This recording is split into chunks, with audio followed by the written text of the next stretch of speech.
All I hope you are great. अच्छा, हमारे साथ प्रॉब्लम ये होता है कि हम छोटे बच्चे को, जो प्रेप 1 क्लास का बच्चा है, उसको लंबे लंबे वर्ड्स याद करवाना शुरू कर देते हैं। हम कहते हैं फिर स्पेलिंग गलत होते हैं बच्चे के।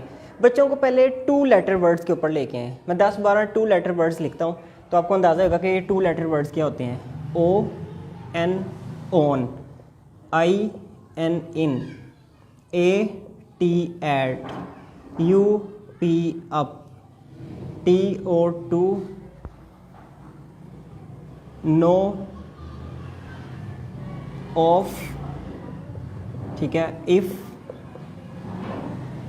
एज,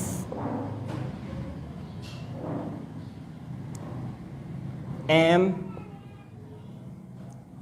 एन, बल्कि एक 1 लेटर वर्ड है वो भी इनको लिखते हैं आई, बल्कि इसको वर्ड ही नहीं कहेंगे, लेटर ही है।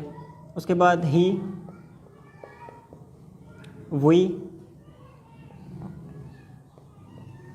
ये चंद एक मैंने वर्ड्स लिखे हैं। इस तरह आप और सोचें। जब आप सोचेंगे कुछ वर्ड्स आपको मिलेंगे तो वो बच्चे को याद करना ज़रा आसान हो जाएगा। उसके बाद अगले स्टेप में उसको मूव करें 3 लेटर वर्ड्स के ऊपर। 3 लेटर वर्ड्स कौन से होते हैं जिसमें कम से कम 3 लेटर्स आएँ, जैसे रैट्स। आवाज़ें अभी एक के लेटर देख लें कि ए दरमियान में आ रहा है। रैट, बैट, कैट, नेट, ठीक है, इस तरह। फिर यहाँ से टी को चेंज कर दें। आप कहेंगे चलें हम ये टी को उड़ाना चाहते हैं, बाकी ये ऐसे ही रहेगा, तो आप यहाँ पे कर दें, एन लगा दें। रैन, बैन, खैन, ये बड़े ज़्यादा यूज़ भी होते हैं, खैन। फिर आर लिख लें उनके लिए, ए आर ई, आर।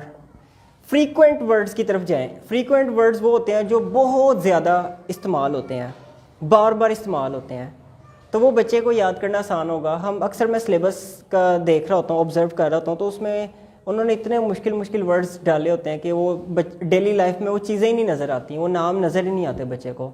तो बच्चे को जब वो चीज़ नज़र ही नहीं आएगी डेली लाइफ में, तो वो कैसे उसको देखेगा। ये तो सारे वर्ड्स यूज़ होते हैं ना, ये सारे इफ़, ऑफ, ऑन, एट, उसके बाद ये कैन, रैन, और ये सारा यूज़ होता है।